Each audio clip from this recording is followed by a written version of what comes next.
Hi, I'm Mina. And I'm Yules. Thanks for tuning in to Artificially Informed. At this exact second, literally right now as we were sitting here, there is a robotic repair satellite designed by DARPA, the Defense Advanced Research Projects Agency, and it's being prepped to autonomously navigate 22,000 miles into the vacuum of space. Right. And it's going up there to perform mechanical surgery on communications infrastructure. Mm. But like at the very same moment, you have epidemiologists down in the Democratic Republic of Congo trying to contain a devastating, highly lethal strain of the Ebola virus, and they are dodging gunfire in a war zone to do it. Yeah, it's a stark contrast. It really is. And while both of those extreme things are happening, archaeologists over in Greece are carefully brushing dirt off a piece of alder wood that was carved into a tool by a human ancestor 430,000 years ago. It creates this profound sense of temporal vertigo, you know? Temporal vertigo is a great way to put it. Right, because you look at the global news landscape today, and it actively defies any clean, linear narrative of human progress. I mean, we are effectively living across multiple epochs simultaneously. We have the capability to simulate the magnetic fields of the early universe using these bleeding-edge supercomputers, yet we are still completely vulnerable to the ancient microscopic biology that has literally stalked us since we lived in caves. And that vertigo is exactly what we are going to navigate today for everyone listening. We are looking at this wild cross-section of global events, scientific breakthroughs, and, honestly, geopolitical fracturing that paints a picture of a world living at the absolute extremes of its own capability. We definitely are at the extremes right now. Right. We always throw around this phrase, unprecedented times. But looking at the reports coming in for this deep dive, it feels like we are straddling the distant future and the distant past, and the present is just the friction between the two. That's a good analogy. Thanks. But how do we even begin to make sense of a reality where we have mastered the physics required to fix a satellite in deep space, but our sociopolitical infrastructure completely breaks down when trying to contain a localized virus on Earth? Well, I think it's because the vacuum of space, while inherently hostile and utterly unforgiving, is governed by the strict, predictable laws of physics, right? Sure, yeah. Orbital mechanics do not have political agendas. Thermodynamics do not require cultural translation. We excel at engineering solutions for those environments because the variables are knowable. The math just works. Exactly. Earth, on the other hand, is this chaotic system of biology, sociology, and geopolitical realpolitik. It is infinitely more complex. So to understand the trajectory of human civilization in 2026, Yeah. we really have to look closely at how we are violently pushing our limits in both of those directions, right? Yes, outward into the predictable void and inward into our own messy nature. So let's start with that outward push, because the limits of our engineering right now are genuinely staggering. We really need to talk about SpaceX and the aftermath of Flight 12 of the Starship V3. Oh, yeah, that was quite the spectacle. The launch itself was pure theater. Right. Scrubbed at the absolute last minute due to a sensor anomaly, which, always spikes the tension, before they finally completed that massive, fiery, but totally controlled splashdown in the Indian Ocean. Right, which, from an engineering standpoint, is incredible. But as incredible as the metallurgy and the orbital reentry telemetry are, the real story here is the financial architecture supporting it. Their initial public offering, the IPO filing, just dropped. And that reveals a lot about their long-term strategy. Yeah, it reveals that Elon Musk retains absolute control through structured voting rights, but they are finally opening shares to the retail market. And the explicit positioning in this filing is what really caught my eye. How so? They aren't just selling themselves as a rocket company anymore. They are explicitly positioning SpaceX to capture a massive segment of a $26.5 trillion artificial intelligence market. That is the crucial pivot the aerospace industry is making right now. The narrative is no longer just about exploration or, putting flags on rocks. Right, the Apollo era mindset. Exactly. Now it is about establishing the fundamental infrastructure for the next century's economy. By linking their heavy-lift space capabilities directly to the AI market, SpaceX is acknowledging a physical reality. Which of what? That the future of artificial intelligence, particularly autonomous systems and global real-time data processing, requires massive, uninterrupted, high-bandwidth planetary networks. Because ground-based fiber optics have latency limits and physical vulnerabilities, right? Like someone could just dig up a cable. Precisely. The only way to support a $26 trillion AI ecosystem is with a low Earth orbit satellite constellation that essentially acts as a global, frictionless neural network. And we're already seeing the commercial normalization of that exact network. Yep. American Airlines just finalized a partnership with SpaceX's Starlink to provide high-speed, in-flight Wi-Fi on over 500 planes. It sounds mundane, right? Yeah, getting better internet on a flight to Chicago doesn't sound like sci-fi, but it represents the total commercialization of low Earth orbit. We are building the backbone of our digital economy in the exosphere. We really are. And while the private sector is building the commercial network, national agencies are fundamentally altering material science. Oh, you're talking about the new NASA data. Yeah, look at the recent NASA results from the 2025 International Space Station science deployments. The data coming back reads less like aerospace engineering and more like off-world alchemy. I spent hours going over those ISS medical and materials reports, and you're right, it's mind-bending. I mean, they are conducting successful robotic surgery trials in microgravity, compensating for latency and zero-G fluid dynamics. Which is a huge leap for long-term space travel. But the tissue engineering is where it gets revolutionary. Yeah. They are synthesizing artificial bone grafts using calcium crystals. Right, because on Earth, gravity causes convection currents that disrupt the crystalline lattice as it forms. Exactly. But in the microgravity of the ISS, those calcium crystals grow perfectly, creating bone substitutes that are structurally superior to anything we can manufacture on the ground. It forces us to reevaluate microgravity not just as an obstacle to human health, but as a unique manufacturing environment. The absence of gravity allows for molecular self-assembly in ways that terrestrial chemistry simply prohibits. The ISS teams are also testing melanin-infused materials to create radiation shielding. And this blew my mind. They're taking melanin, the exact biological pigment that protects human skin from ultraviolet light, extracting it from specialized fungi, and weaving it into aerospace composites. Wow. Yeah, to shield electronics and human tissue from cosmic rays. It is literally biomimicry operating at a cosmic scale. Add to that the successful operation of solid-state lithium-ion batteries and extreme thermal fluctuations outside the station, and you have the foundation for permanent off-world industry. Which brings us back to the DARPA robotic satellite we mentioned earlier. Right, the 22,000-mile trip. Yeah, when you look at the Lunar Outpost Pegasus autonomous rover slated for the moon in 2028, and DARPA readying that repair bot for 2026 that will travel out to geosynchronous equatorial orbit to fix other satellites, a distinct reality comes into focus. You don't build tow trucks and repair bots unless the neighborhood is heavily populated and the assets are too economically critical to abandon. It's like calling a tow truck, but the tow truck is an autonomous robot traveling 22,000 miles straight up. Gah, exactly. Yeah. Space is no longer a frontier, it is an industrial zone. I understand the industrialization argument, but I have to push back on the methodology here just a bit. Okay, go ahead. Let's look at the SpaceX Starship splashdown in the Indian Ocean. We watched the massive fiery explosions of the earlier V1 and V2 iterations. The Silicon Valley ethos has always been move fast and break things. It has, yeah. And that works brilliantly when you are coding a social media app and the worst case scenario is a server crash. But when we are talking about super heavy launch vehicles, orbital debris, and eventually human spaceflight, is iterating through catastrophic failure actually a safe or sustainable way to expand civilization? It is a phenomenal tension between two entirely different risk paradigms, honestly. For decades, the legacy aerospace industry operated under the failure is not an option doctrine. Right, very meticulous. Exactly. That mindset produced incredibly reliable machines, but it also made progress agonizingly slow, risk-averse, prohibitively expensive. SpaceX essentially inverted the model. By embracing the explosions. Well, by deciding that failure is not a disaster, failure is high-fidelity data. When a Starship exploded, they weren't seeing a failure.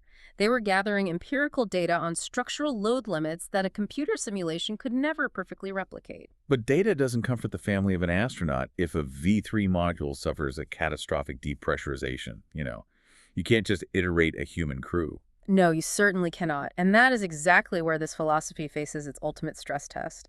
The move fast and break things approach is highly effective for rapid hardware development in uncrewed test flights. But the transition from launching inert mass to launching biological cargo requires a profound cultural shift back towards zero-tolerance safety. The real question is whether an organization fundamentally wired for rapid, destructive iteration can smoothly throttle back into the meticulous, conservative mindset required to keep humans alive in a vacuum.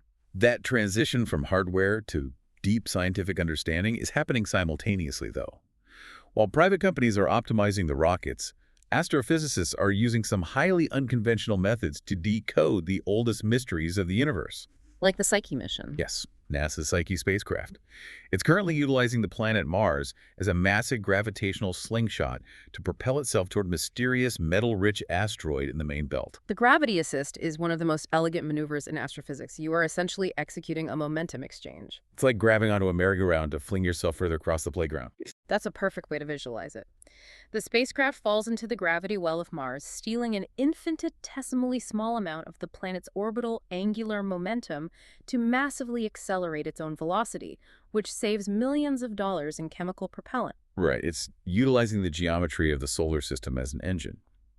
But while the Psyche team was executing this precise maneuver, researchers back on Earth were analyzing data from a completely different silent NASA Mars spacecraft. Oh, the telemetry anomalies. Yeah, they noticed these subtle, unexpected wiggles in the telemetry, basically anomalies in the signal propagation. By analyzing those tiny variations, they accidentally discovered new behavioral properties of solar wind as it interacts with residual magnetic fields on the Martian surface. It was a complete byproduct of observation. But here's the story that really fascinated me regarding space observation. To solve a long-standing mystery regarding intense X-ray emissions from a star called Gamma Cassiopeiae, modern astronomers had to rely on lost Soviet research papers from 80 years ago. This is a beautiful illustration of the scientific continuum. Gamma Cassiopeiae is what we call a B star.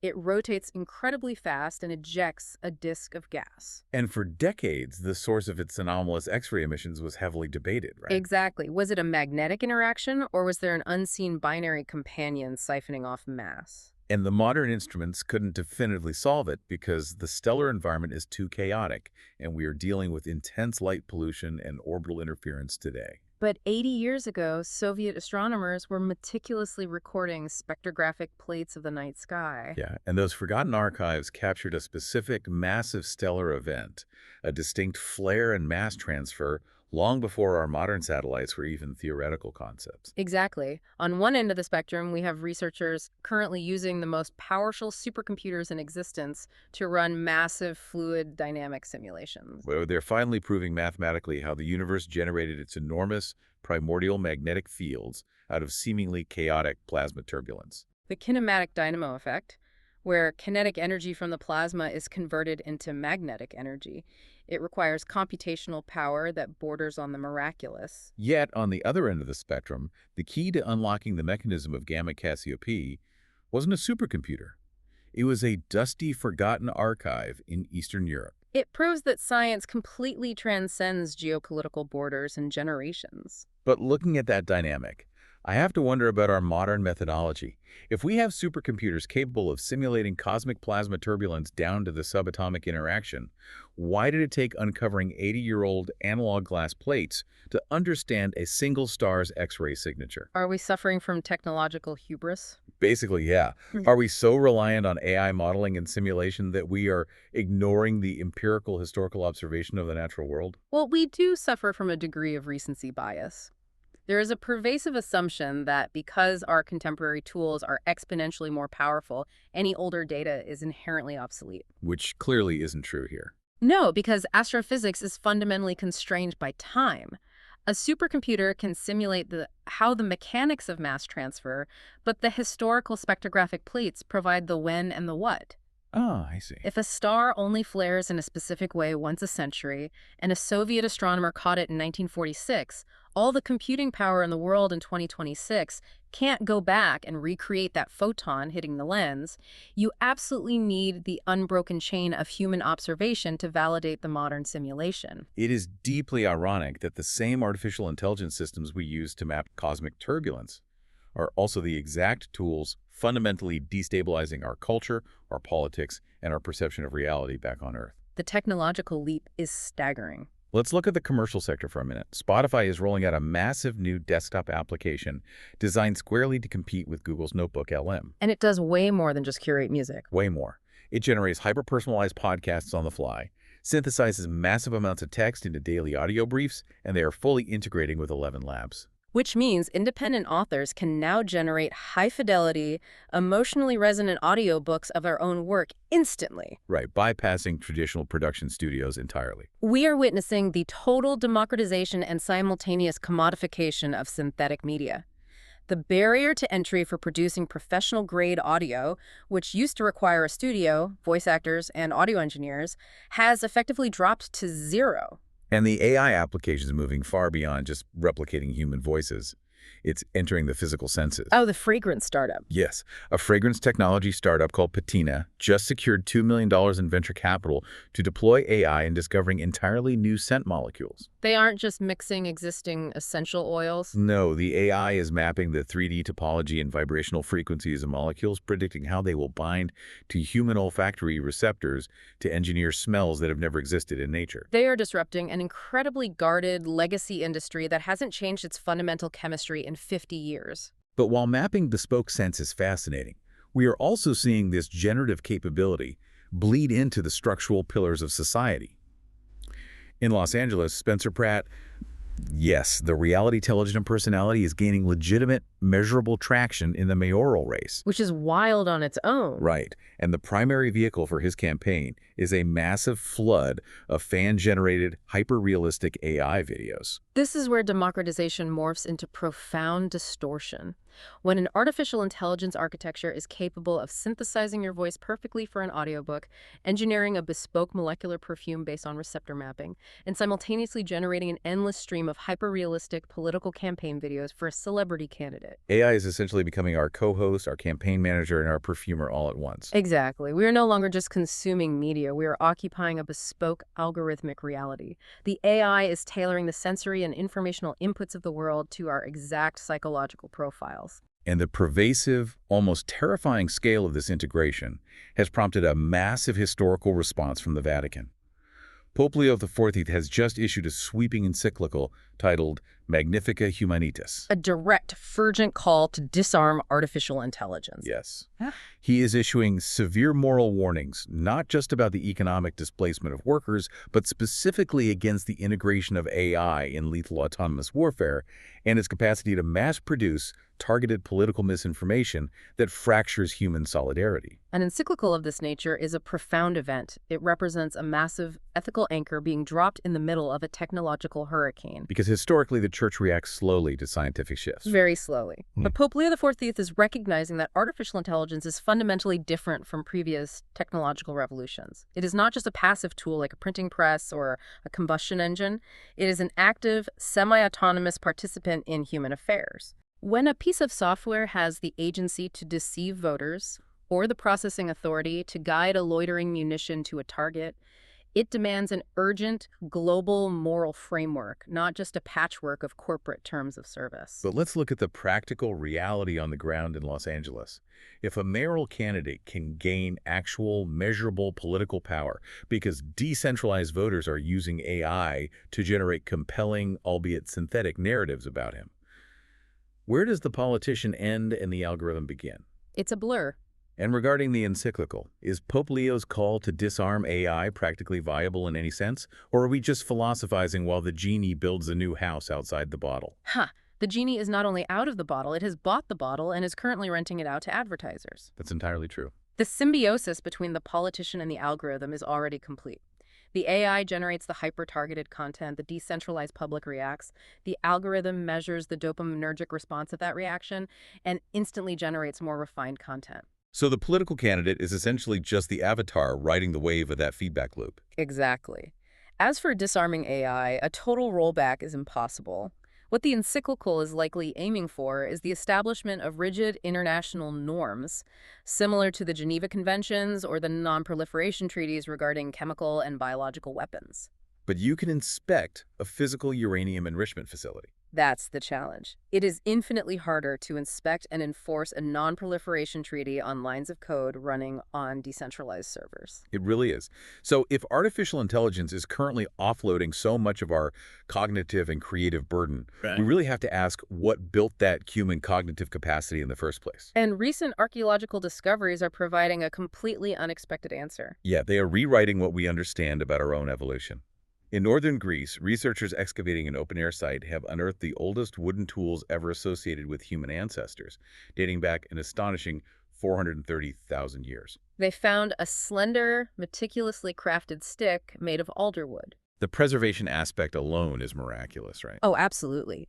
Wood requires highly specific, usually completely anaerobic conditions, like being buried in oxygen-deprived mud to survive 500,000 years without decaying. But the implication is what truly matters here. Yes. Finding a carved, purpose-built wooden tool from 430,000 years ago forces us to drastically push back the timeline for complex hominin cognition. It demonstrates abstract planning, material selection, and advanced spatial reasoning long before the emergence of anatomically modern Homo sapien. And the anthropological paradigm shifts don't stop there. Chinese archaeologists working in the Henan province have been deeply analyzing a 146,000-year-old site associated with a lineage they refer to as Homo juluensis. And this directly challenges the prevailing theory for generations, which has been that human civilization blossomed in warm, hospitable, resource-rich environments. The classic cradle of civilization model. Exactly. But this team in Henan is arguing the exact opposite. They suggest that it was actually harsh, freezing, ecologically punishing settings that served as the primary driver for early human creativity and advanced stone toolmaking. This completely upends the romanticized Eden narrative of human origins. It is a concept known in evolutionary biology as environmental stress driving neurological plasticity.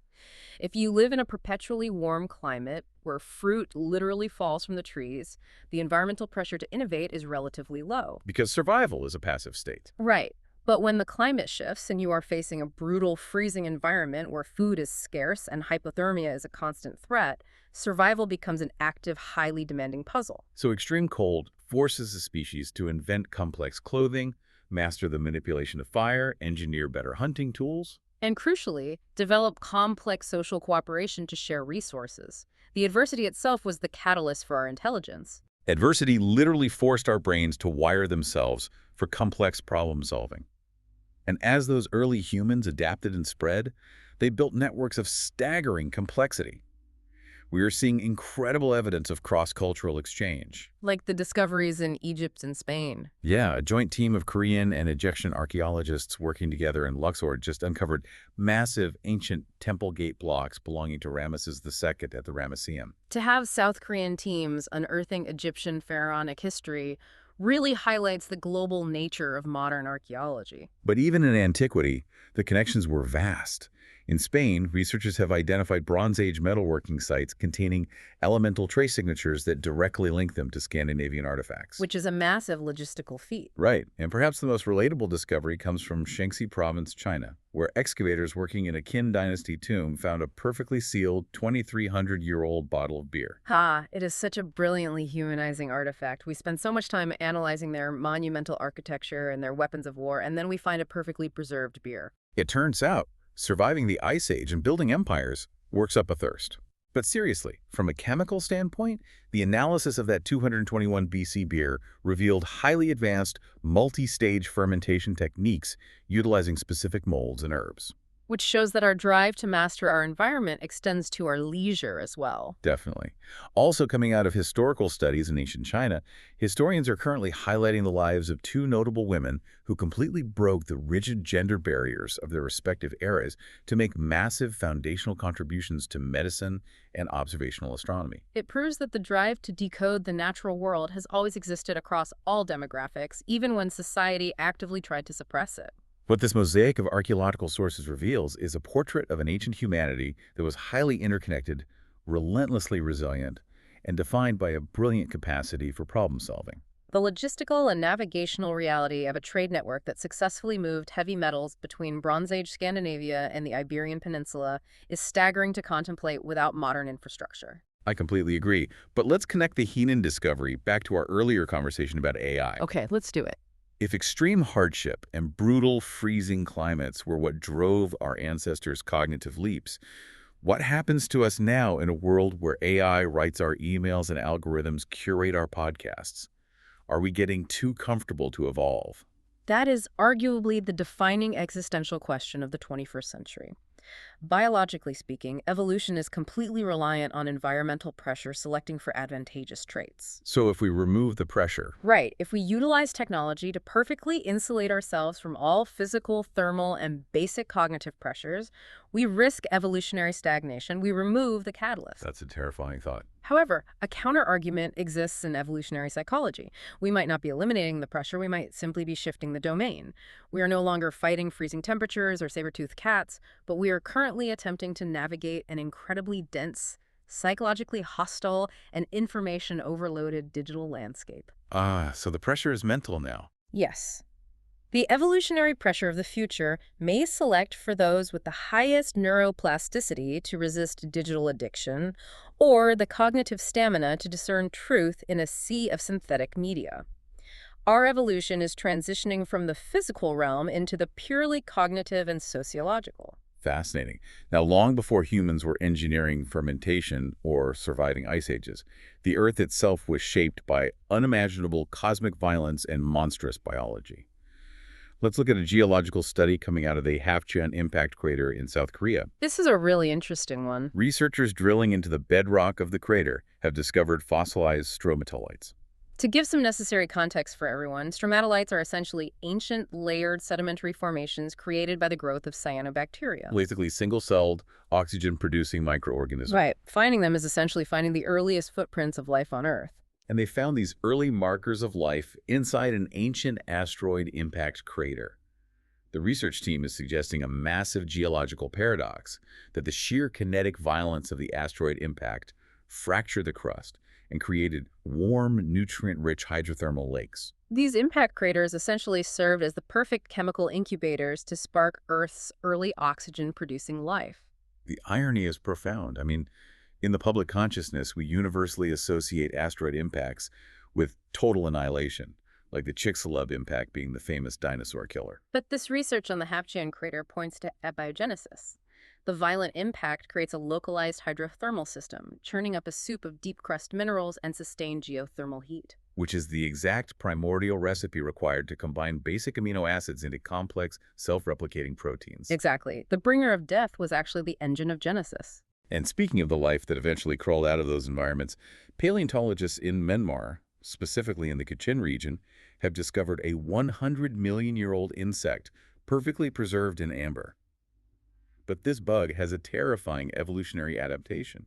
It has massive crab-like claws. Right. Scientifically referred to as chelae. Right. This is only the fourth time in the entire fossil record this specific morphology has been observed in insects. It's like nature's bizarre first draft of a Swiss Army knife. Ha, that's a great description. It's an incredible example of convergent evolution. Meanwhile, back in the prehistoric oceans, researchers at a facility in Dallas-Fort Worth have identified a completely new species of ancient marine predator. It's a type of Tylosaurus, and they are dubbing it the T-Rex of the sea. The Tylosaurus was a mosasaur, which were not actually dinosaurs, but massive, highly specialized marine reptiles. So they were swimming around while the T-Rex was on land. Exactly. The fossil record continually reminds us of how ruthlessly dynamic Earth's history is. While the actual T-Rex was dominating the terrestrial landscape, you had these 40-foot mosasaurs with double-hinged jaws dominating the oceans, perfectly adapted for absolute lethality. It demonstrates how life will inevitably radiation adapt to fill every available ecological niche with terrifying efficiency. It really does. We also have evidence of how deeply the cosmos interacts with our biosphere. Researchers recently found distinct clues of a massive ancient solar storm.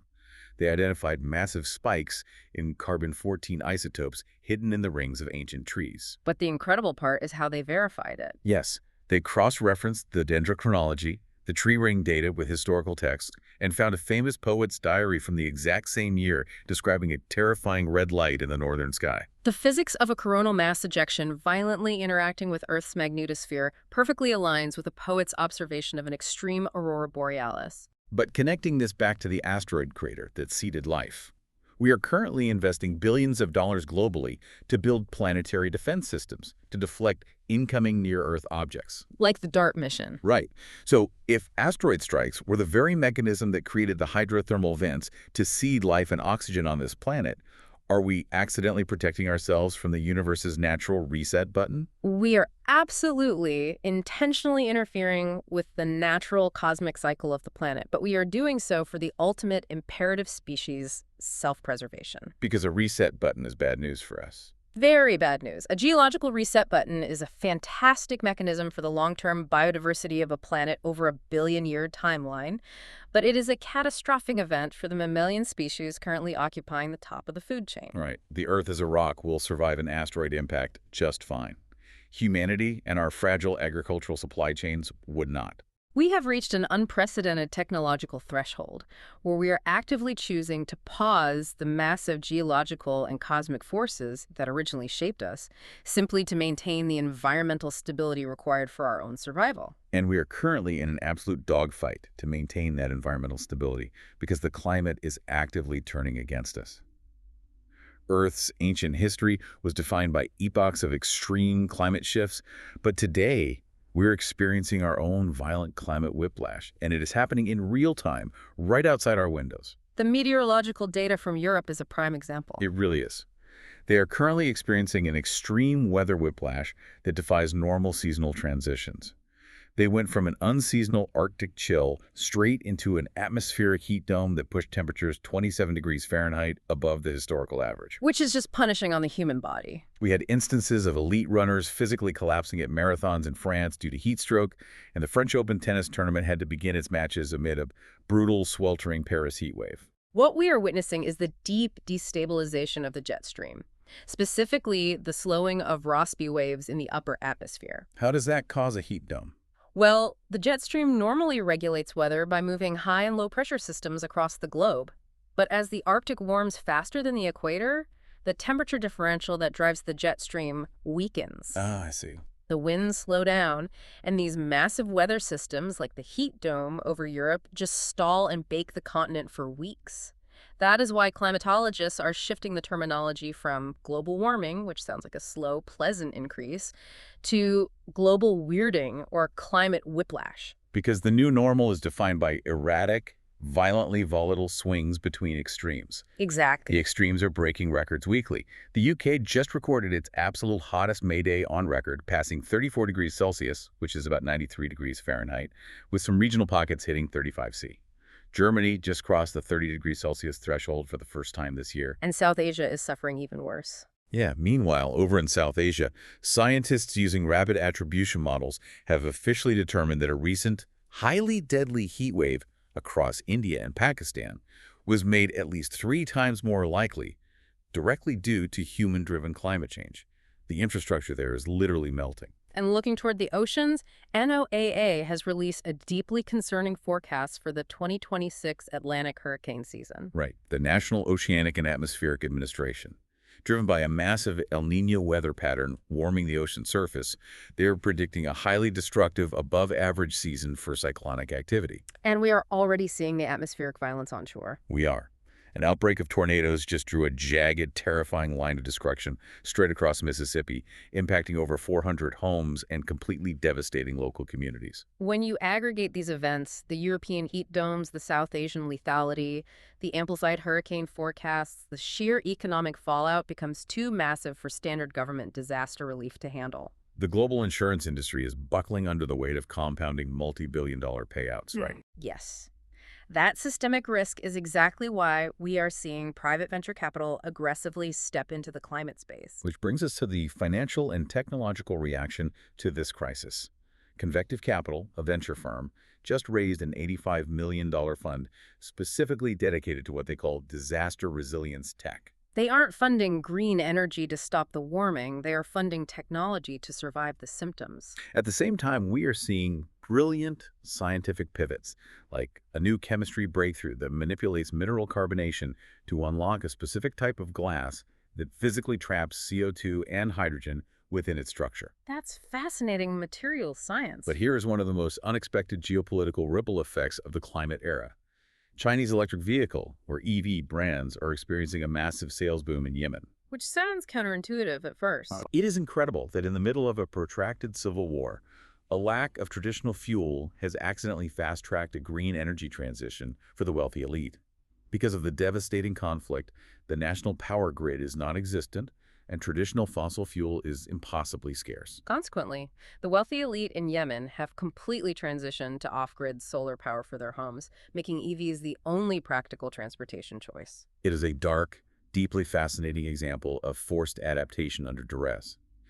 But regarding convective capital raising $85 million for disaster resilience tech, it signals a massive psychological and economic shift. It shows that the private market has essentially accepted that mitigation, the decades-long effort to stop climate change by lowering emissions, has failed to prevent the immediate crisis.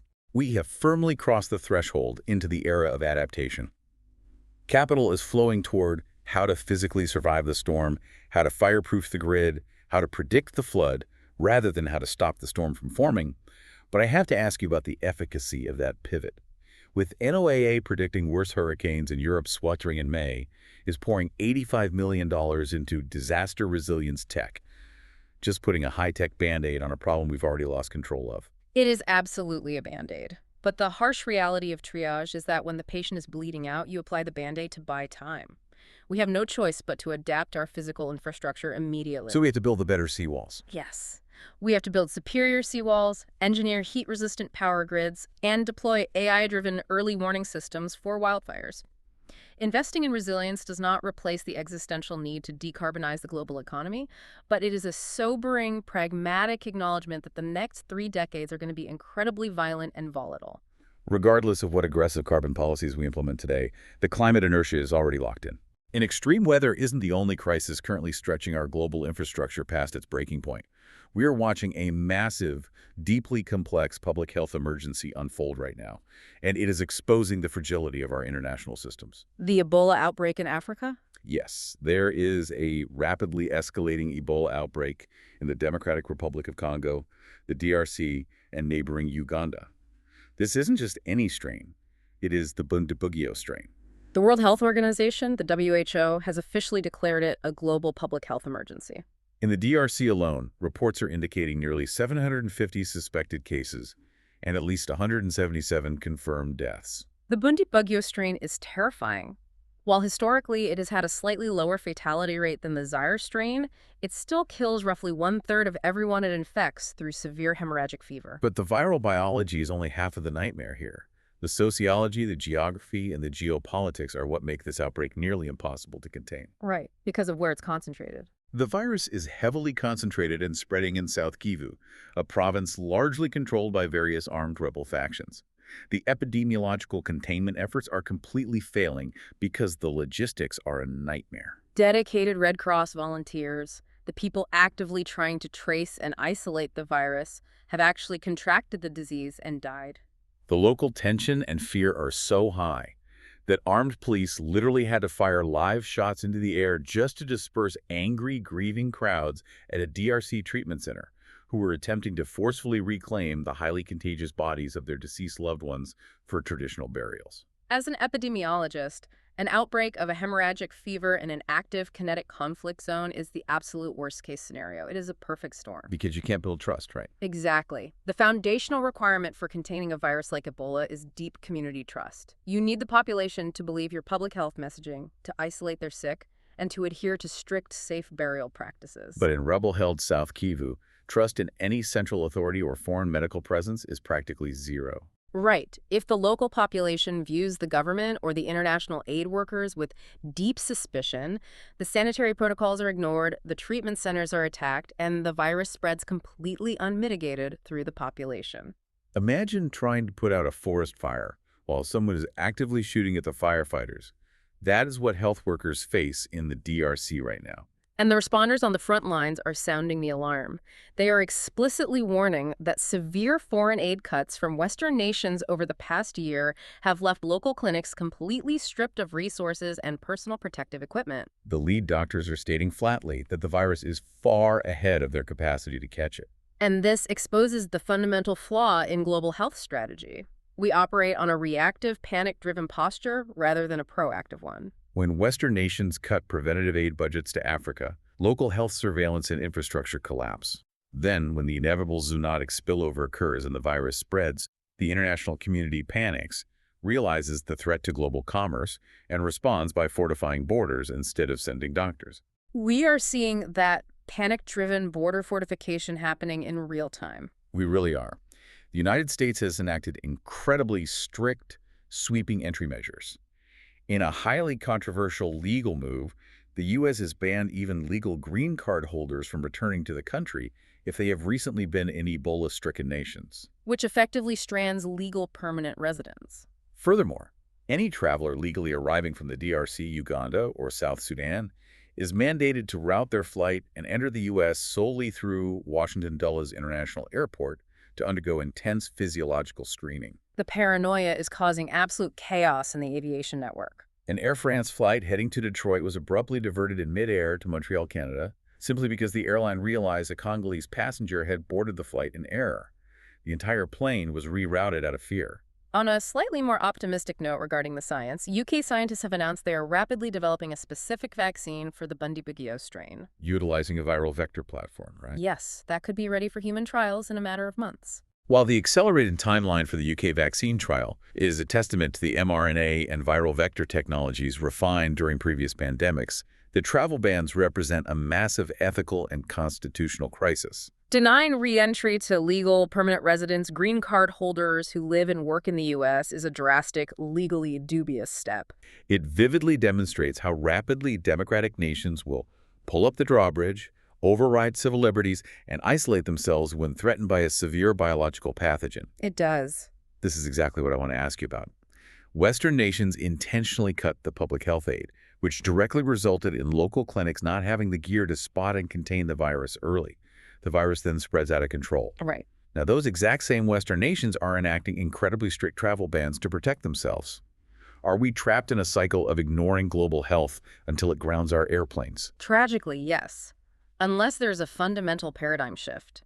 Public health funding for the developing world is still largely treated by Western legislatures as a philanthropic charity to be cut during domestic budget crunches, rather than recognizing it as a hard global security imperative. Because a highly contagious, lethal virus anywhere is a direct national security threat everywhere, especially in a deeply interconnected aviation network. Until lawmakers in Washington, London, and Brussels view funding a rural clinic in the DRC with the exact same strategic importance as funding a radar station or a border wall, this horrific cycle of neglect, outbreak, and reactionary panic will continue unabated. That total breakdown of international cooperation and trust in public health perfectly mirrors the massive structural fractures we are seeing right now in global diplomacy and hard security. We need to look at the current geopolitical flashpoints. And a quick note, our objective is to synthesize the disparate data points, understand the strategic motivations of the actors involved, and identify the larger geopolitical patterns emerging from the chaos impartially. Exactly. Just analyzing the news as reported by our sources today. Okay, let's start in the Middle East, because the volatility there is currently off the charts. Israeli Prime Minister Benjamin Netanyahu has officially declared that Israel is at war with Hezbollah, following a massive increase in cross-border drone and rocket strikes.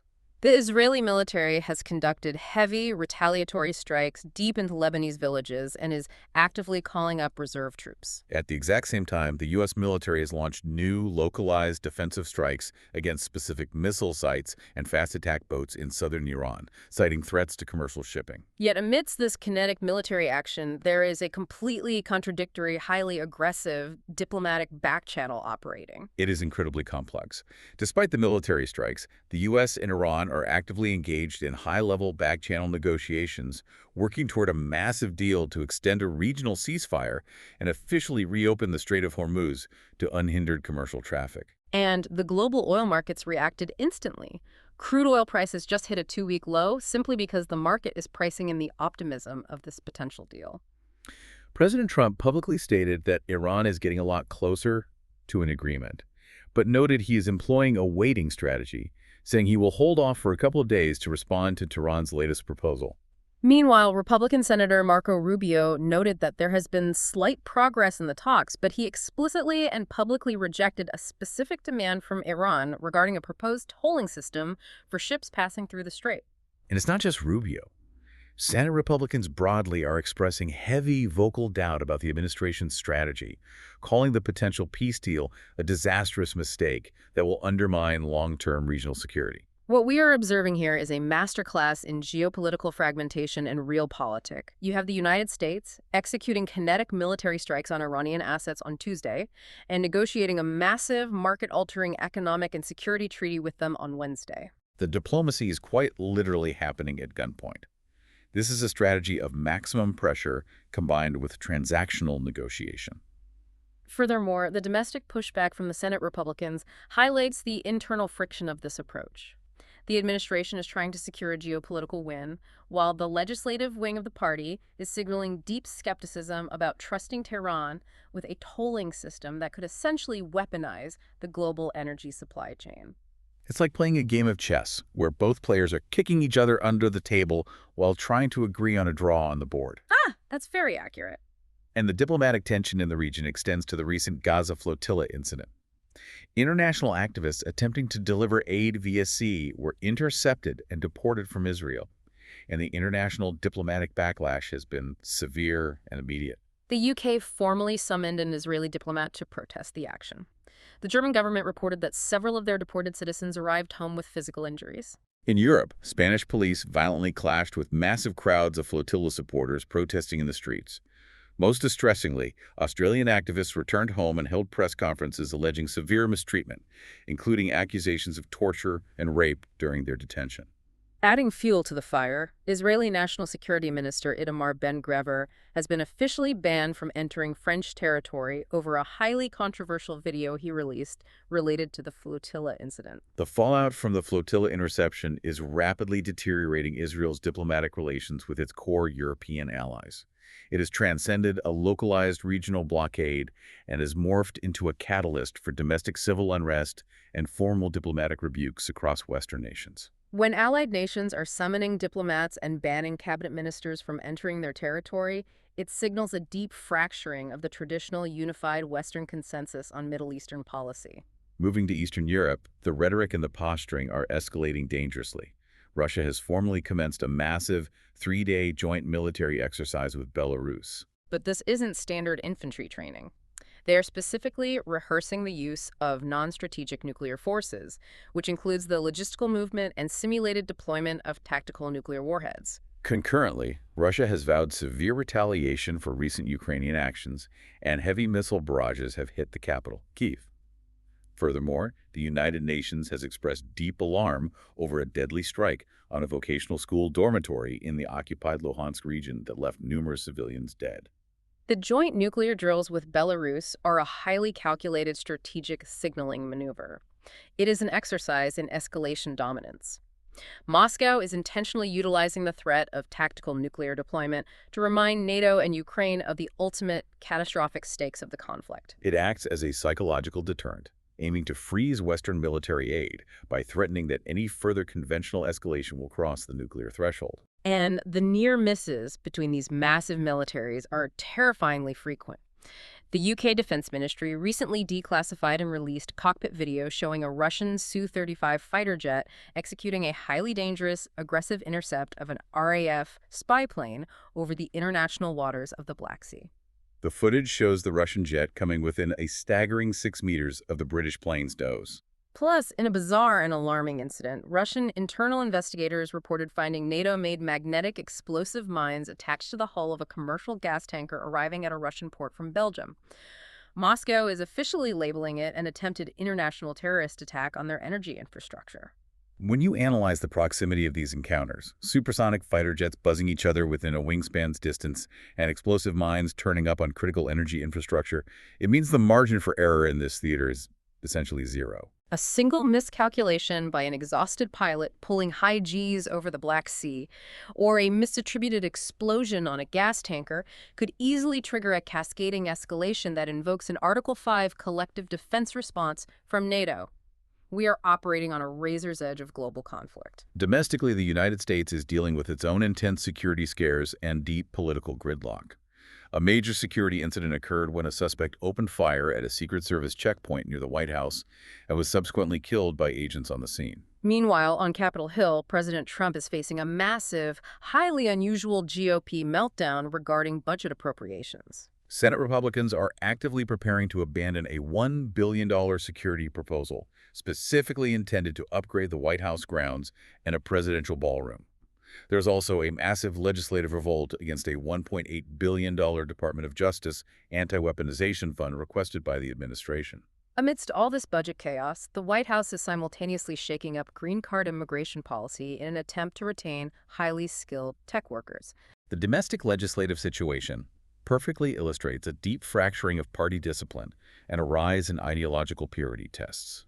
When the president's own political party openly revolts against his specific high-priority funding requests for personal security and departmental restructuring, it shows that traditional legislative mechanisms and party loyalty are completely gridlocked by intra-party factional battles. The executive branch is struggling to align its own legislative coalition. And finally, looking over to Asia, a highly symbolic political move is underway. All 90 members of Hong Kong's Legislative Council, the LegCo, are embarking on a historic, week-long collective trip to Beijing. They are touring the mainland's advanced tech sector and attending mandatory national security seminars. It is the first collective trip of this magnitude by the entire council since the 1997 handover. But synthesizing all of this, looking at the Republican pushback against the president's peace deal with Iran and the total revolt against his domestic funding requests in the Senate, are we seeing a fundamental shift in how political parties align on foreign policy versus domestic loyalty? Yes, we are absolutely witnessing the complete erosion of what political scientists used to call the water's edge consensus. Right, the idea that partisan politics stops at the border. Exactly. Historically, the unwritten rule was that partisan domestic politics stopped at the water's edge, meaning that regardless of domestic squabbles, the parties presented a unified, bipartisan front on foreign policy and national security. Today, that concept is dead. Foreign policy is now routinely weaponized for domestic political leverage. A complex peace deal with Iran is no longer solely evaluated on its long-term strategic merit for global stability. It is ruthlessly evaluated on how it will impact a senator's primary election back in their home state. The domestic political survival of the legislator has superseded the unified grand strategy of the nation. As those massive international laws and diplomatic norms are aggressively tested on the global stage, we are also seeing profound shifts in how justice, corporate ethics, and basic societal norms are being managed right in our own backyards. The corporate accountability shift in Europe is a huge story. It is. In France, a landmark judicial ruling just found both the airline Air France and the manufacturer Airbus legally guilty of involuntary manslaughter regarding the horrific 2009 crash of Flight 447, which went down in the Atlantic Ocean en route from Rio to Paris. That ruling is a legal earthquake. It took 17 arduous years of investigations and appeals, but this verdict sets a massive, terrifying precedent for corporate liability in the aviation and engineering sectors. It legally dictates that systemic institutional negligence, specifically regarding known flaws in the design of the pitot-tube sensors and inadequate pilot training protocols for high-altitude stalls, is directly tantamount to criminal manslaughter. It pierces the corporate veil of limited liability. In the UK, the macroeconomic and social engineering policies are shifting rapidly as well. The latest data shows that UK net migration has nearly halved in 2025, dropping precipitously down to 171,000. This is largely due to the much tighter visa policies enacted by the current Labour government. While it represents a major political victory for Prime Minister Keir Starmer in fulfilling campaign promises, the economic reality is setting in. Massive businesses in the social care sector, agriculture, and hospitality are issuing dire warnings about severe, unmanageable labor shortages. But while migration policy dominates the economic news, what is really dominating the cultural conversation in the UK is a truly shocking court case that has ignited public fury. It is a devastating case. A group of teenage boys were completely spared any jail time after being convicted of raping lone girls and subsequently filming the horrific attacks. The public outrage is massive and palpable. One of the victims gave a statement describing the judge's lenient decision as feeling like a rock in her face. The backlash is so severe that Prime Minister Starmer has publicly stated he is appalled by the sentence and has supported an urgent systemic review of the judicial guidelines. This specific case has touched an incredibly raw nerve regarding the fundamental social contract and public trust in the justice system. The judiciary operates on a delicate balance. When a legal outcome severely misaligns with the basic moral expectations of the society it governs, it creates an immediate crisis of legitimacy for the courts. It forces a very painful, necessary public conversation about the philosophical purpose of the penal system. Does the state prioritize the rehabilitation and future potential of the young offender? Or does it prioritize absolute punitive justice and societal protection for the victim? When the public feels the courts have abandoned the victim, civil cohesion begins to fracture. And speaking of the welfare and psychological state of the youth, top doctors in the UK, specifically the prestigious Academy of Medical Royal Colleges, have issued a stark public health declaration. They're officially stating that social media consumption is as neurologically and developmentally damaging for young people as smoking cigarettes. They are formally requesting that pediatricians and general practitioners routinely assess and record digital screen time during standard medical consultations, treating it exactly like a vital sign or a substance abuse metric. Down in Spain, the younger generation is facing a completely different but equally devastating crisis of independence: the housing market. Recent economics reports show that rent currently consumes a staggering 98.7% of an average young worker's total pay for a solo flat. As a direct result, youth emancipation, the act of moving out and starting an independent life, has plummeted to its lowest recorded point in modern Spanish history. You are looking at a generation that is being squeezed from both the inside and the outside. Neurologically, they are cognitively overloaded by algorithmic digital platforms that actively exploit their dopaminergic pathways, leading top medical professionals to classify the software as a public health hazard akin to tobacco. Economically, they are completely locked out of the foundational mechanism for wealth building, which is the housing market. The traditional culturally expected milestones of adulthood, achieving financial independence, securing home ownership, and maintaining baseline mental well-being, are becoming structurally, mathematically unattainable for a vast majority of the global youth. Which perfectly sets the stage for perhaps the most bizarre, dystopian societal shift we are covering today. The enhanced games. Yes, we are seeing the launch of the enhanced games in Las Vegas. This is an entirely new Olympic-style athletic event, heavily backed by Silicon Valley billionaires like Peter Thiel.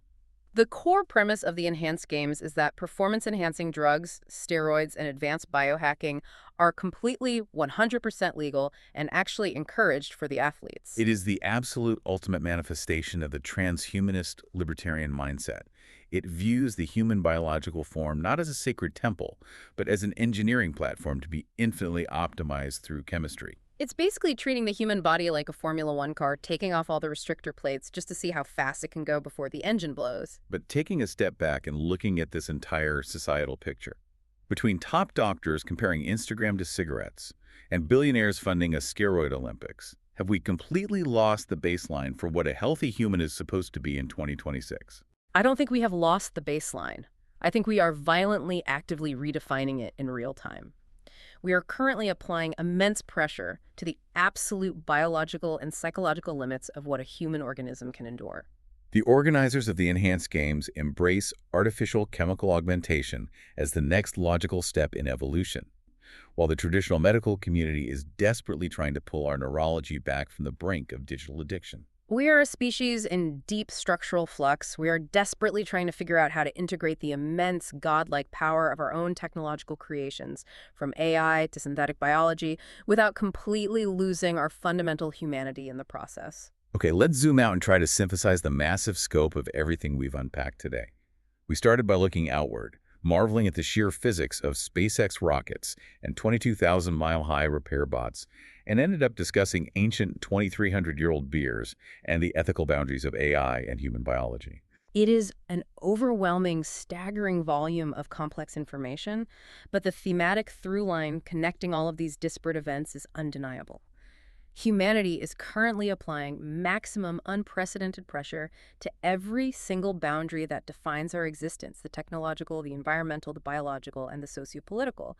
We are testing the load-bearing capacity of civilization itself. And that profound pressure brings me right back to that incredible archaeological discovery we discussed in Henan, China. The Homo juliensis tools. Exactly. The Chinese archaeologists discovered that it was the brutal, freezing environments, not the warm, easy ones, that forced ancient humans to invent better tools and spark creativity. They evolved complex cognition precisely because the hostile environment absolutely demanded it for survival. Today, we face a sweltering climate, geopolitical gridlock, and rampant technological disruption.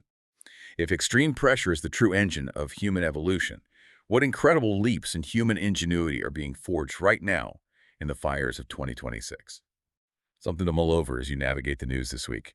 Thank you for joining us for this deep dive. Keep questioning the world around you, keep looking for the connections, and we'll catch you next time. For enjoying Artificially Informed. Hit subscribe and share it with a friend. From the left, the right, and straight from the algorithm. Thank you. Welcome to the debate. You know, when a ship's compass starts spinning wildly, the initial reaction is usually panic. You assume the instrument is broken, or worse, that you are entirely lost at sea and just, at the mercy of the elements. Right. It's human nature. I mean, the immediate assumption is that the system itself has failed and catastrophe is imminent. Exactly. But sometimes, well, the compass is actually working perfectly. What's actually happening is a magnetic pole reversal. The fundamental forces governing the planet's alignment are shifting beneath you. Today, we are looking at a geopolitical landscape that feels incredibly disorienting to many observers. But I would argue that the compass of global power is simply adjusting to a new true north. So we're talking about the rapid emergence of a multipolar world order. Yes, driven by immense geopolitical and economic shifts across the globe. We've been tracking this through recent international reporting, whether it's Al Jazeera covering advanced U.S.-Iran peace negotiations over the Strait of Hormuz. Or the South China Morning Post detailing the deepening of China-Russia energy ties. Right. And also France 24 covering a unified Latin American pushback against U.S. policies. We have a lot of ground to cover. My position today is that these realignments, while messy, are actually creating a stable, pragmatic economic and diplomatic order that finally empowers the Global South. And I look at the exact same data and see a completely different trajectory. This is not stabilization. What we are witnessing is a dangerous fragmentation of global markets. A fragmentation? Yes. We are replacing a flawed but functional unipolar order with a fractured system of warring economic fiefdoms. And that fundamentally increases market volatility and the risk of widespread cascading conflict. Well, let's unpack that, because I think the data shows economic necessity is actually forcing pragmatic diplomacy over ideological warfare. The era of uncontested unipolar dominance is over. Sure, I don't think anyone disputes that it's over. Right. And what we are witnessing is the painful but necessary birth of a more balanced planetary economy. Look at the advanced U.S.-Iran negotiations aimed at reopening the Strait of Hormuz. The mere prospect of this deal immediately stabilized global oil prices. We are seeing a resilient, adaptable global market emerge. Adaptable is certainly one word for it. I mean, we see it in the strengthening of Sino-Russian energy ties, the astonishing expansion of Chinese green technology into places like war-torn Yemen, and a unified response from Latin American nations like Brazil and Mexico against the U.S. indictment of Raul Castro. Okay, but This isn't a crisis. It is a healthy assertion of regional sovereignty. The Global South is finally sitting at the negotiating table as equal stakeholders, demanding terms. you're looking at this through incredibly rose-colored glasses, to be honest. This so-called multipolarity is actually a chaotic fracturing of the system. How so? Well, let's take the U.S.-Iran talks. They are a fragile band-aid over a fundamentally unstable region, and they are entirely contradicted by the reality on the ground, as Israel intensifies military strikes against Hezbollah in Lebanon. But the diplomatic talks? Furthermore, the Sino-Russian axis you mentioned is built entirely on opposing the West, rather than on shared, organic economic fundamentals. The collapse of the U.S.-China three-joint communiques era is a glaring sign of institutional decay. Well, decay or evolution. Decay. It paves the way for direct great power conflict over Taiwan. And as for Latin America, defying the established financial and diplomatic architecture won't lead to empowerment. It's going to lead to severe sanctions, disrupted supply chains, and economic isolation. Let's test your thesis of impending chaos by starting with, well, the most immediate catalyst for global market anxiety right now: the Middle East. Okay, let's do it. If the region is fracturing, why are we seeing these advanced U.S.-Iran peace proposals aimed at extending a 60-day ceasefire and fully reopening the Strait of Hormuz? We saw an immediate slide in global oil prices based on the mere hope of this deal. Right, hope being the operative word there. But market indicators suggest that financial self-interest is overcoming decades of geopolitical enmity. The mechanics here are vital, right? The Strait of Hormuz facilitates roughly 20% of the world's liquefied natural gas and oil. Which is exactly why it's a vulnerability. Yes, but Iran's willingness to negotiate a tolling system and the U.S.'s willingness to engage with it shows that when the macroeconomic stakes are high enough, pragmatic diplomacy prevails. Wait, let's look at the actual mechanism of that proposed tolling system before we call it pragmatic diplomacy. Okay, a tolling system in the Strait of Hormuz isn't a sign of a healthy cooperative world. It fundamentally challenges the U.S. Navy's post-World War II role as the sole guarantor of free maritime trade. Well, maybe that role needed to be challenged. It is effectively the privatization of a maritime choke point by a hostile regional power. It's a hostage fee, really. They are leveraging their geographic chokehold to extract concessions. That's a very unipolar way of looking at it. And you cannot isolate these maritime talks from the broader regional conflagration. While diplomats are discussing a 60-day ceasefire on paper, the Israeli military is actively intensifying airstrikes against Hezbollah infrastructure in eastern Lebanon. True, the strikes are severe. We have reports of mass casualties in single villages. Prime Minister Netanyahu is stalling on broader ceasefires for domestic political survival, while publicly stating Israel will escalate these strikes. How can you have a functional economic agreement over global shipping when the immediate landmass is quite literally on fire? Look, I hear what you're saying about the violence on the ground. It is tragic.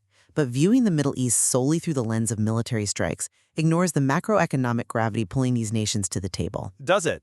Yes. I mean, it's like focusing on the lightning in the sky while ignoring the shifting tectonic plates beneath our feet. Doesn't the immediate drop in global oil prices prove that markets fundamentally trust the economic self-interest of these nations? I wouldn't say trust. Markets are notoriously unsentimental. They price in risk, and they are telling us that the economic imperative to maintain global energy flows outweighs the localized military escalations. Markets price in short-term algorithmic relief, not long-term structural trust. The dip in oil prices is a reactionary sigh of relief from traders, not proof of a new, stable world order. I think that's a bit dismissive of the data. And look at how the unipolar power is actually reacting to this shifting dynamic. The U.S. State Department is reportedly threatening to revoke visas for the Palestinian UN envoy, Riyad Mansour, just to force him to withdraw his candidacy for a General Assembly position. Right. That is coercive, hardball diplomacy. It proves that the underlying dynamic isn't organically shifting toward equitable multipolarity.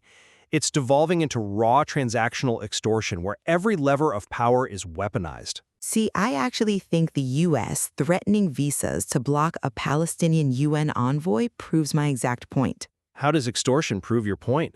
Because the unipolar hegemon is being forced to resort to desperate, petty administrative levers, like visa revocations, because it can no longer unilaterally dictate outcomes through sheer military or economic dominance. Think about it. 10 or 20 years ago, the U.S. wouldn't need to threaten a diplomat's visa.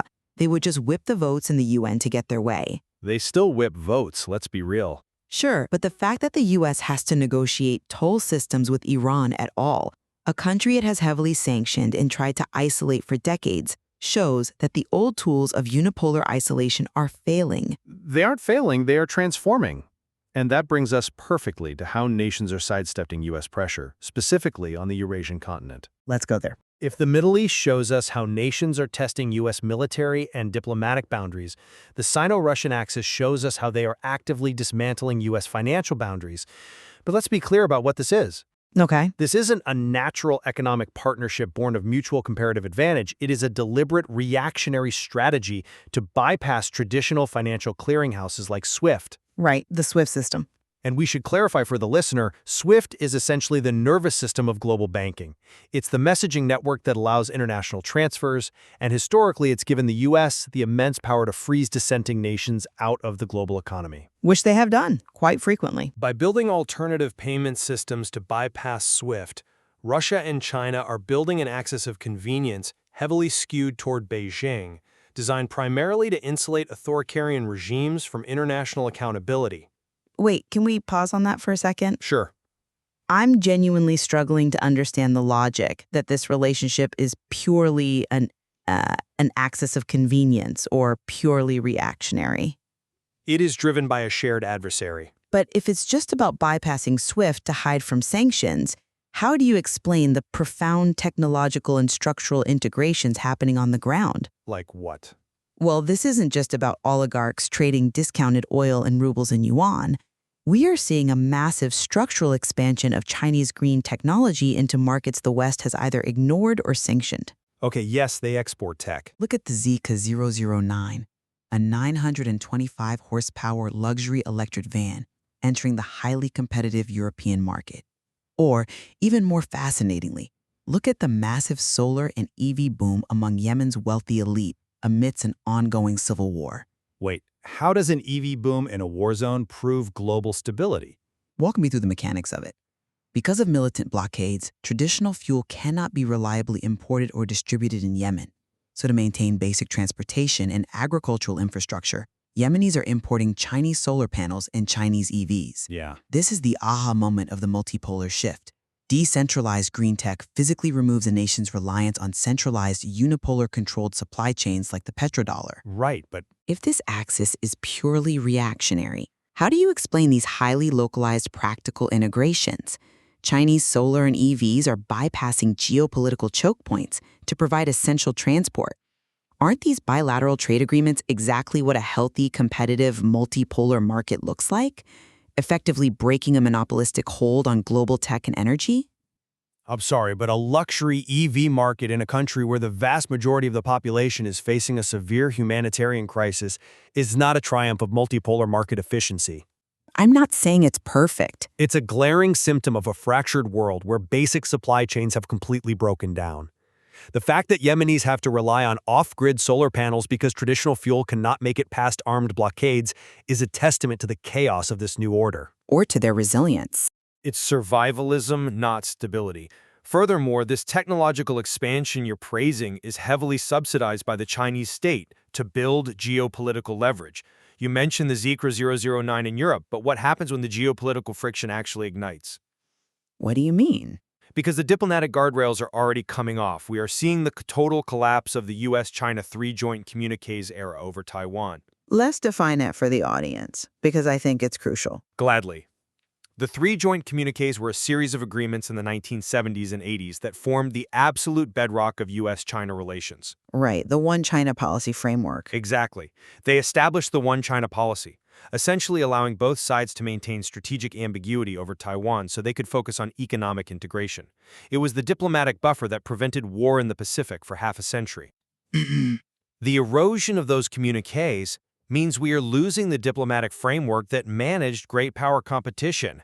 When those guardrails vanish, what's left is raw military deterrence. But I think it's a mistake to view the erosion of those communiques purely as a march toward war. It assumes those agreements were a permanent fixture of international law, rather than a temporary diplomatic bridge built for a unipolar era. They kept the peace. Sure, but the world has fundamentally changed since 1979. China is now a peer competitor. The architecture has to evolve. But how is it evolving? For instance, look at the recent reaffirmation of Malacca Strait transit rights by Chinese and Singaporean diplomats. That shows that regional actors are actively working to secure their own supply chains and maintain freedom of navigation, independent of the U.S. Navy's traditional role. Wow. What? They are building a new regional diplomatic architecture that doesn't rely on Washington. They are building an architecture preparing for a hot war. Let's unpack the mechanism there. Why is China so obsessed with the Malacca Strait? Because it's a key shipping lane. Because it's their primary vulnerability. If a blockade is instituted over a Taiwan contingency, a massive percentage of China's energy imports which travel through that strait gets cut off. Which makes diplomacy there essential. Reaffirming transit rights with Singapore isn't about benign global trade or building a cooperative regional architecture. It is about securing energy lifelines in the event of a military conflict with the United States. You are looking at the logistical preparations for World War III and calling it pragmatic diplomacy. I call it pragmatic, because the very act of securing those lifelines through mutual economic agreements with nations like Singapore, rather than through military annexation or coercion, demonstrates a reliance on diplomatic ties. For now. And this shift isn't just an Eastern Hemisphere phenomenon. Let's look at the planetary scale of this by shifting to the Western Hemisphere, which shows how deep this desire for sovereignty really runs. Okay, Latin America. Yes. The U.S. Justice Department recently indicted former Cuban leader Raul Castro over the 1996 shoot-down of 2 civilian planes. Decades after the fact, the U.S. decides to pursue this indictment, alongside renewed threats of regime change in Cuba and Venezuela from U.S. officials. Right. But look at the unified reaction from Latin America. It's unprecedented. The reaction is a profound miscalculation by Latin American leaders who are playing a very dangerous game. Is it? Brazilian President Lula explicitly warned against a return to colonialism. We saw similar fierce condemnations from Mexico, Colombia, and Venezuela. And crucially, Russia and China publicly condemned the U.S. indictment, framing it as an attempt to dominate the global South. Which is convenient for them. You frame this as Latin America risking isolation, but I see it as a brilliant diversification of their geopolitical portfolio. Think of the old unipolar system as a hub-and-spoke model. Okay. All roads lead to Washington. If the hub decides to sanction you, you are cut off from the entire wheel. But by aligning with China and Russia on issues of sovereignty, nations like Brazil and Mexico are building a web. They are refusing to be treated as a superpower's backyard. A backyard is an outdated term, but How can a hub-and-spoke system based on constant threats of regime change and historical indictments be considered a stable hemispheric order for anyone other than the hegemon? well, a web is a great metaphor. But a web is only strong if the nodes aren't weaponizing their connections against each other. Sure. You use the phrase diversification of a geopolitical portfolio as if Brazil and Mexico are day traders balancing a retirement account without consequences. We are talking about the geopolitical alignment of the Americas. Which they have a right to manage. The U.S. indictment of Raul Castro, regardless of the timing, pertains to an incident where American citizens were killed. The fact that leaders like Lula are rushing to defend an authoritarian regime and inviting Russian and Chinese influence into the Americas to do so fundamentally destabilizes the region. Destabilizes it for whom? For everyone, by attempting to play great powers against each other, Latin American nations risk triggering severe economic sanctions, capital flight, and the severing of deeply integrated North American supply chains. I don't see that happening. The U.S. economy and the Latin American economies, particularly Mexico's, are inextricably linked. Mexico is now the top trading partner of the United States. Severing or straining those ties to make a political point against unipolarity will lead to massive economic isolation for the very populations you claim are being empowered.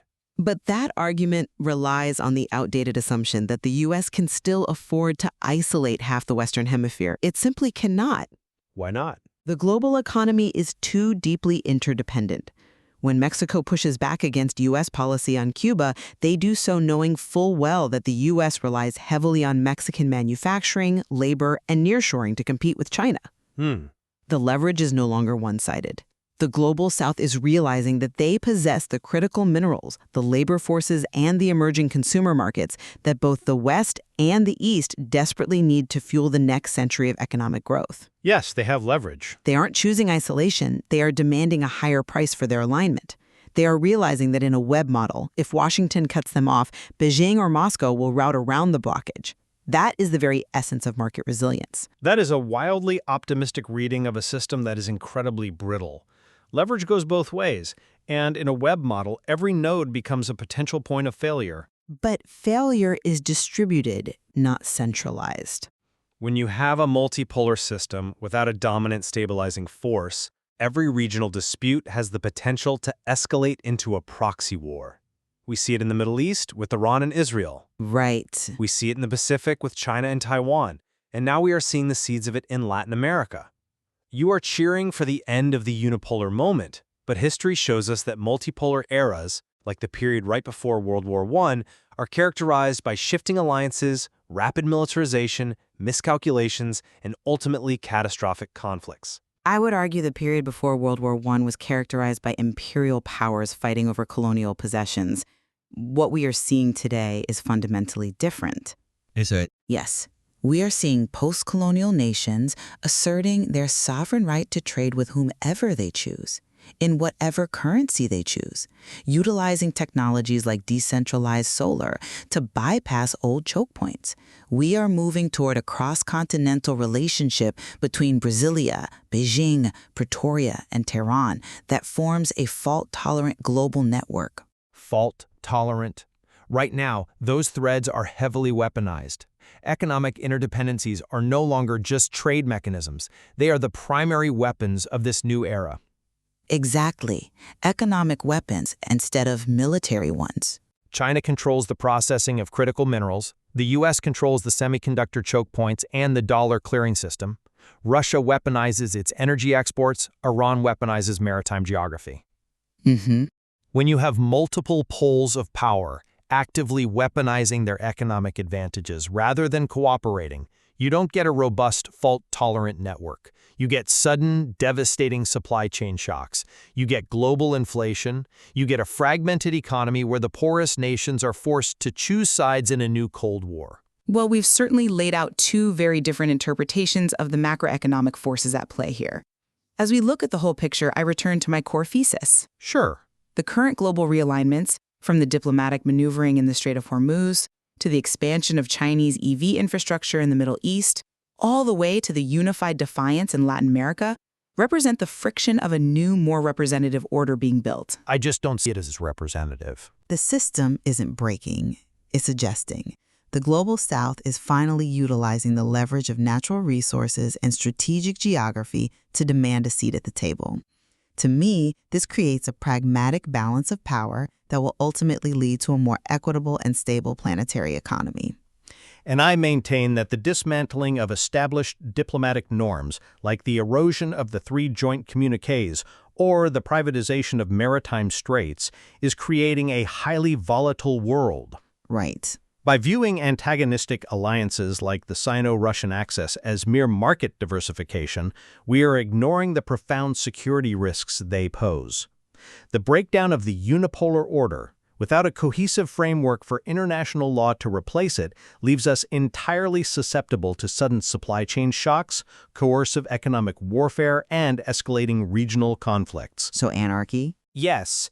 Empowerment without systemic stability is just a recipe for global anarchy. Wow. While we obviously disagree on the ultimate outcome, there are undeniable points of convergence in our analysis. I think we both clearly acknowledge that the era of uncontested unipolar dominance is definitively over. The compass is not pointing back to the 1990s. Absolutely not.